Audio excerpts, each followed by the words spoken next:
on. Hello, everybody. Welcome. We're very happy to have you in this, our first Tinnitus Australia panel discussion. Today, we're gathered to commemorate Tinnitus Awareness Week, an opportunity for us to raise awareness on tinnitus and talk about the exciting new initiative by Soundfair, Tinnitus Australia. Tinnitus Australia seeks to support every Australian living with tinnitus, as well as the health professionals that deal with it on a daily basis. And today we have two members of the Tinnitus Australia Advisory Committee, Victoria Didenko and Myriam Westcott. I will let them introduce themselves. So Victoria, if you can please start. Hi there, my name is Victoria Didenko and I'm a tinnitus sufferer and I'm also the chair of Tinnitus Australia. Myriam?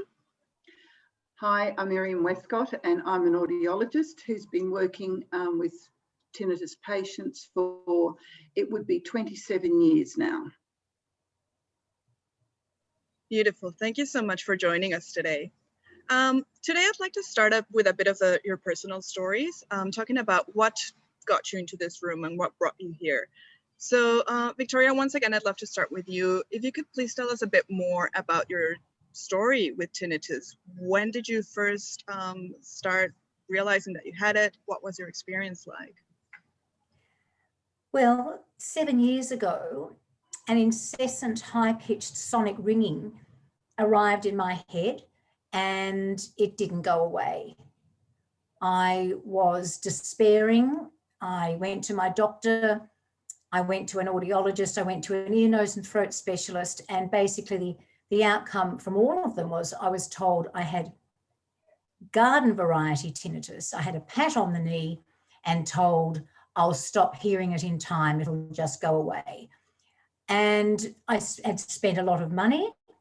This had all taken place over a period of a few weeks in which I wasn't coping, I wasn't sleeping, I was despairing. I couldn't get away from the noise in my head. Everywhere I went, it was there. I started to panic. I had high anxiety. It was the worst time of my life. But all I was told was, there's no hope, really, you just have to cope. People do. And I thought, but I'm not coping.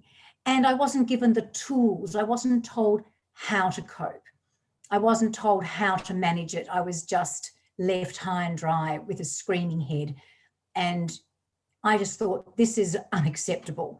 And unfortunately, it's still happening to people now. Someone will wake up tomorrow with this happening in their head and they're going to go through the same merry-go-round of doctor, ear, nose and throat, MRI, thousands of dollars later, and they'll probably purchase some tablets or something, a cure on the internet, and spend hundreds of dollars that way, and they will have wasted their money. So it's a dire situation. And people are suffering, they're falling through the gap, their lives and relationships are being ruined. And I just thought this is unacceptable. I have to fight for myself, and I have to speak out on behalf of the tinnitus community in Australia. We need to be heard and we need much better care and support than we're getting now. Thank you, Victoria. And it does sound like such a harrowing experience, especially because of what you mentioned about suddenly being dumped into this new reality and having no tools to navigate it and no idea where to start. You mentioned that one of the things that struck you is that you had no tools to navigate your journey with. Can you tell me a bit more about the challenges that people with tinnitus face when being diagnosed, that probably, like, where action is needed in terms of better support? Well, yes, I needed multidisciplinary strategies. There's not just one answer for tinnitus. You don't go to one person and they fix you. How do you find the right psychologist? How do you find the audiologist that actually understands and is strong in counselling somebody with mild hearing loss and debilitating tinnitus? You might see an audiologist, you might see another one, you might see a GP. You're lucky if you strike a good one, I suppose. I mean, not saying good, but one that really can successfully manage and support you GPs don't have the time to do that. Ear, nose and throats, if they can't cut it out, they can't fix tinnitus. There's no quick fix. And you need somebody who's empathetic, professional to manage you. And basically, it's not a one-hit wonder. It's you might cope well for the first year, then you'll have some stress in your life, and the ringing might seem to come to the fore again, and you'll need to go and see an audiologist, or perhaps try some hearing aids, or change your diet a bit, or have some counselling, and then you're fine for another little while. So it's ongoing management, and it's very difficult to find the right people. It needs to be prompt care to stop people from segueing into that mental health and emotional health despair. It needs to be quick, prompt. Absolutely. So what affordable and affordable. Most important. So what I'm gathering is that there is currently no clear pathway as to who to reach out to, and there's no system that's working together to actually do person-centered care and holistic care, in the sense that it's not only an audiologist that will have the answer, but you need a group of people at every point of this person's life, because their situation will change with time. So we need a system that's responsive to people's needs. Yes, to a consistent high standard quality care for tinnitus. Definitely. Myriam, I might jump onto you to hear more about your background and your story with tinnitus. Well, I think that tinnitus, as we know, is a fairly common phenomenon. And I think Victoria's exemplified exactly why I entered this field, that while quite a number of people who develop tinnitus are able to spontaneously habituate to their tinnitus, where the tinnitus moves into the background of their awareness. For many people with tinnitus, that first experience is intense, it's frightening, and it can blindside people in terms of the strength of their reaction to it. And when there really aren't clear resources to support people at that point, it's a frightening experience.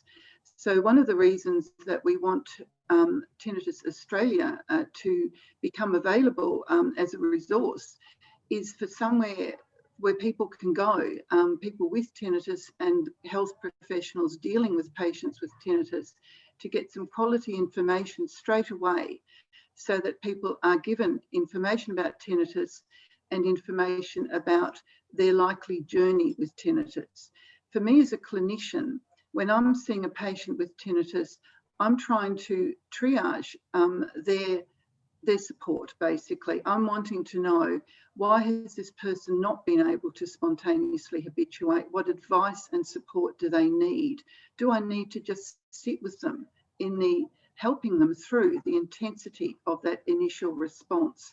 And what are the next steps, guiding them towards a pathway where some degree of more acceptable habituation is possible, helping them understand how the brain causes tinnitus to emerge and what is involved in an intense reaction to tinnitus.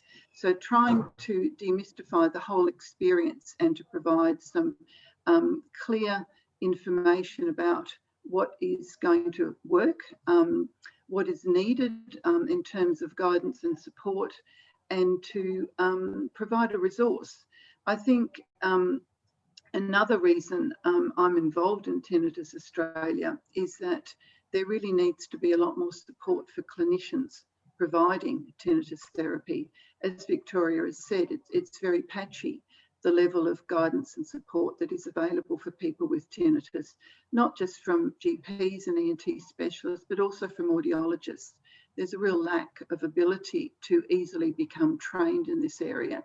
So I'm very committed to providing training and to make sure that people get access, clinicians get access to some quality training as well. So Myriam, would it be fair to say that just as like for people with tinnitus, it's hard to find the support that they need, also for audiologists, there is not the education necessary in terms of how to treat or who to refer to a patient with tinnitus? Do you feel that there's lacks in both sides of the spectrum? I think most audiologists, well, all audiologists as part of their training program will be given some information about tinnitus, but and they should be able to provide some basic advice to a patient with tinnitus. But as Victoria has pointed out, the intensity of that reaction requires a lot more than just basic information. You know, we know that clinically significant levels of anxiety and depression will correlate either as a result of an intense reaction to tinnitus. If people have pre-existing issues in this regard, they will have a more intense reaction to their tinnitus. But the tinnitus experience itself can be highly traumatic. And people need some really strong support at that point.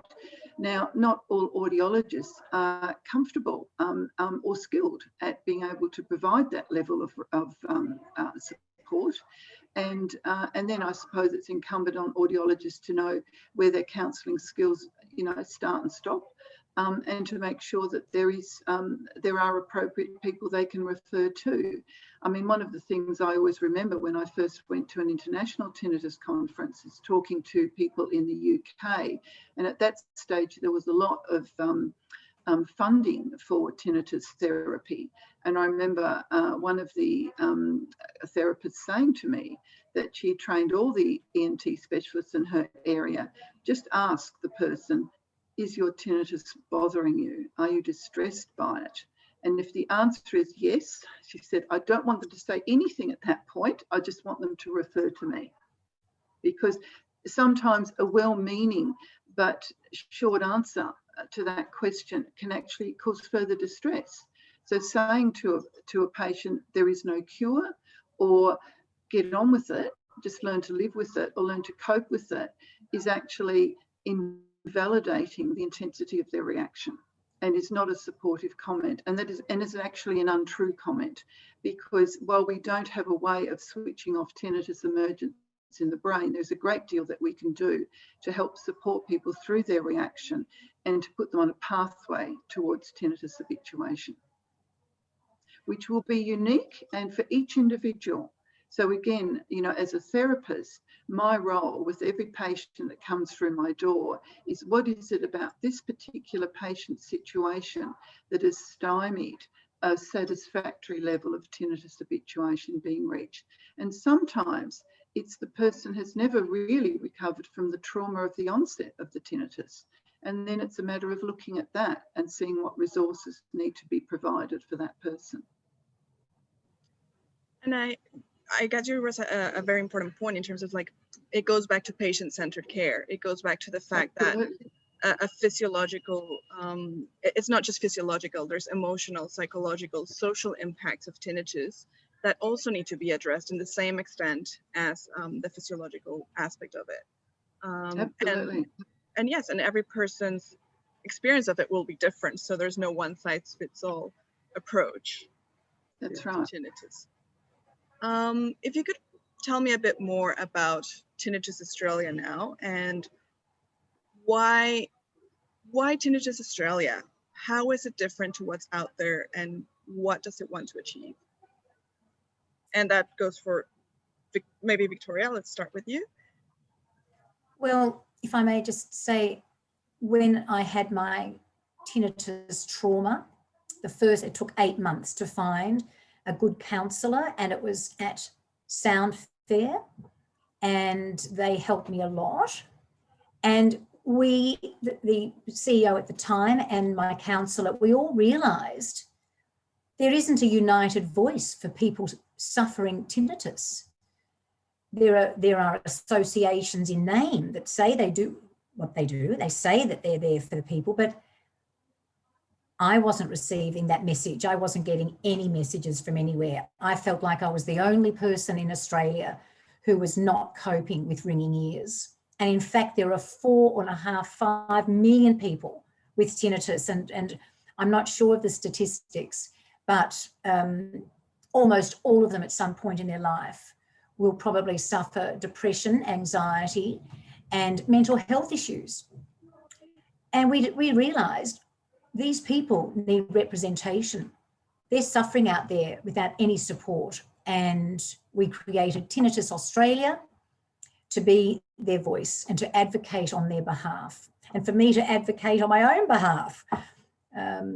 So it's, of course, when you help others, you always feel better about yourself. So I thought, well, I'm going to fight. I'm going to get this happening, and I really want doctors to know how to successfully triage and use the right words, and give positivity and hope, not false hope, but to be told there's no hope for a cure. You just have to cope. That's actually telling someone you are hopeless. You are in a hopeless situation.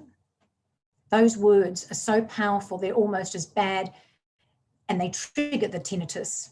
They exacerbate it, I think, and they're very dangerous words. But that's what professionals are telling people now, right now, as we speak, and tomorrow and the next day. And we really have to educate those professionals. So we thought one person can do much to make a difference.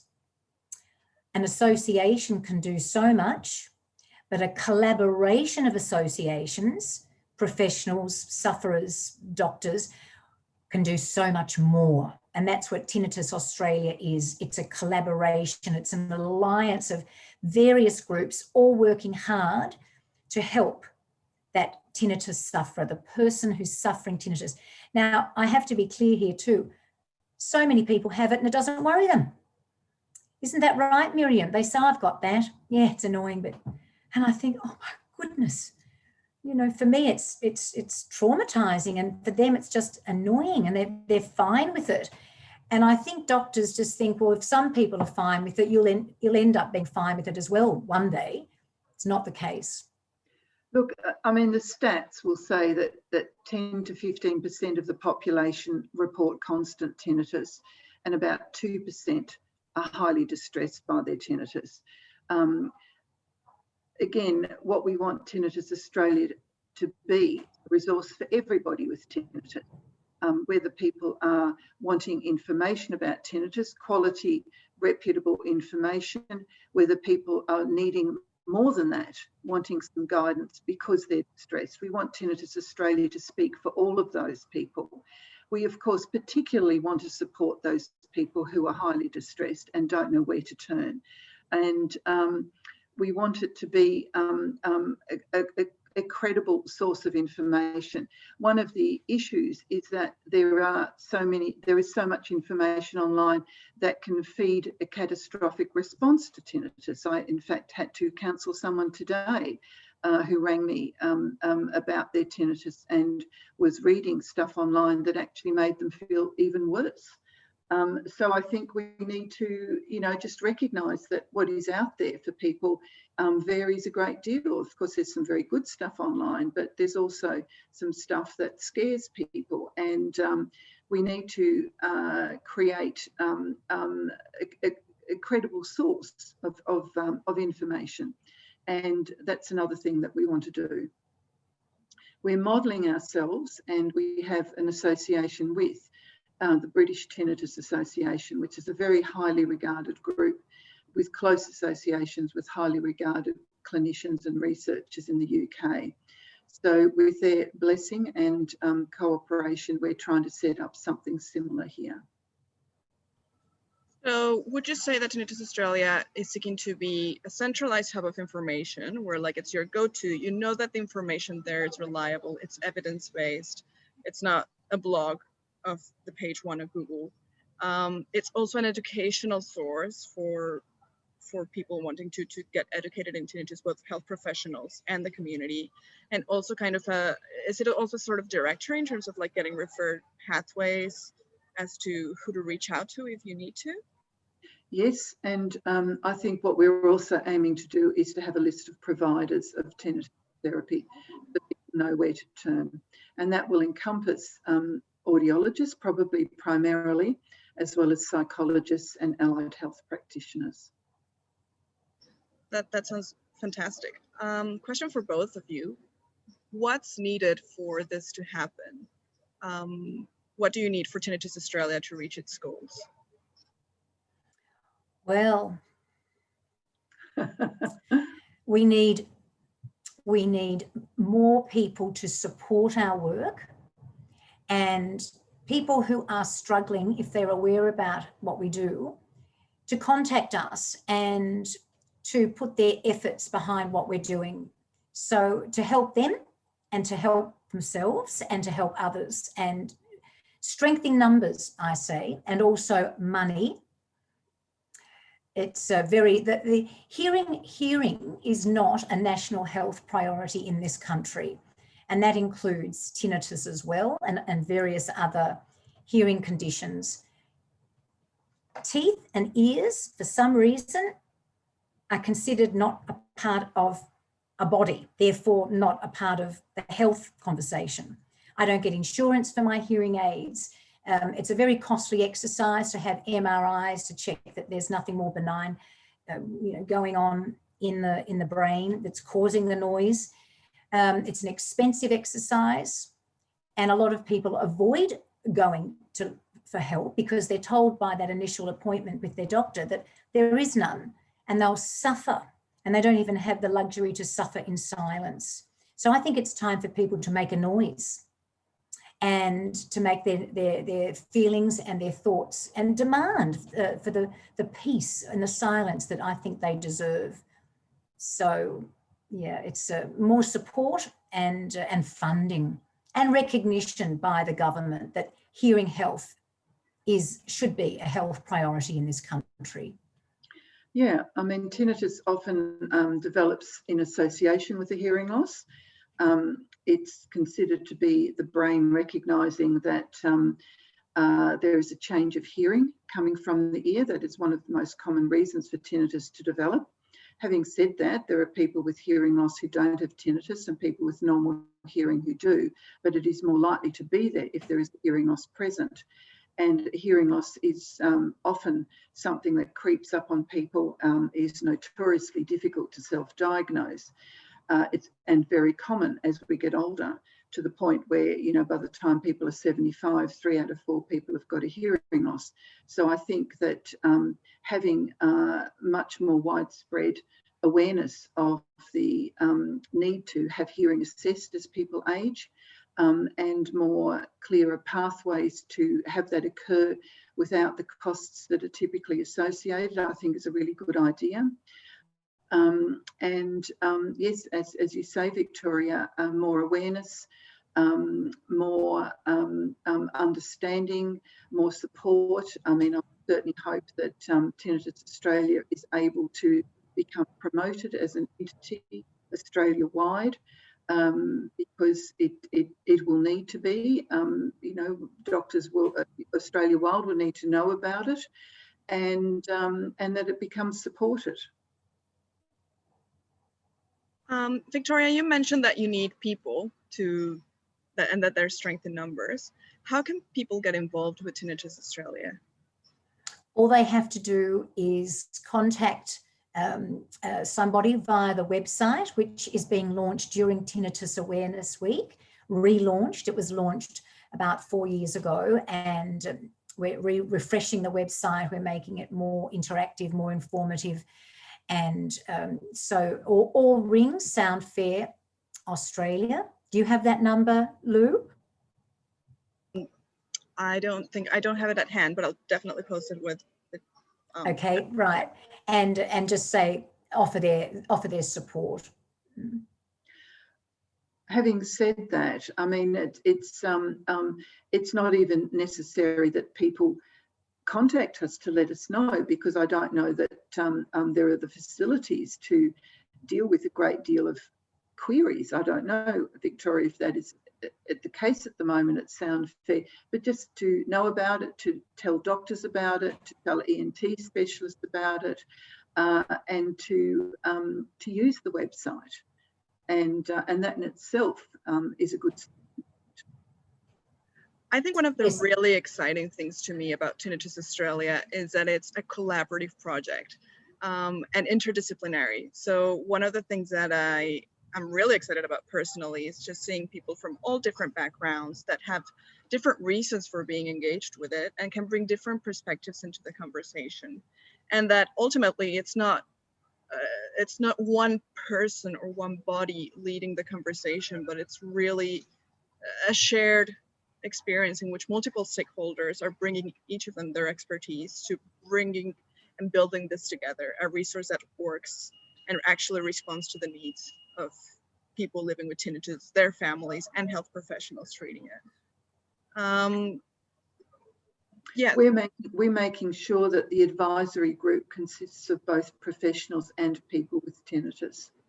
that's fantastic. So I guess like kind of to start wrapping it up, I would love to ask you, what's your favorite thing about being part of Tinnitus Australia? What gets you up in the mornings?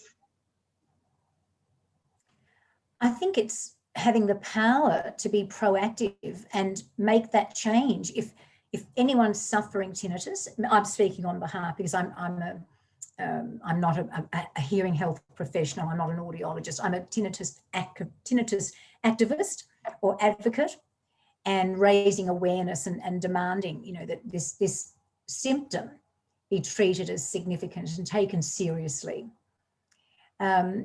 I love the fact that I can be proactive and that I am helping other people. I want to eliminate the suffering, and I am so in awe of the amazing people at Tinnitus Australia, at Sound Fair.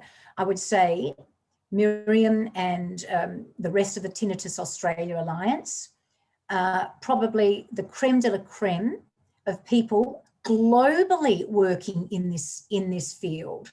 And I'm humbled. I really am humbled that they have come together, that they've stuck together for 4 years, and now we're really taking off.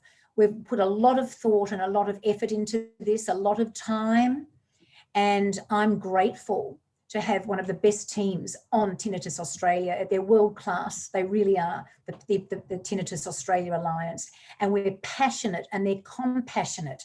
They really want to eliminate the suffering that can be caused by tinnitus. It's wonderful. Thank you, Victoria. How about you, Myriam? Well, look, I'm with Victoria there. I think that I've seen such a lot of suffering and distress. I don't want to hear another story like Victoria's about people feeling that they were isolated and disconnected from others, and being given advice that wasn't supportive, feeling alone. And I can only do so much as a clinician.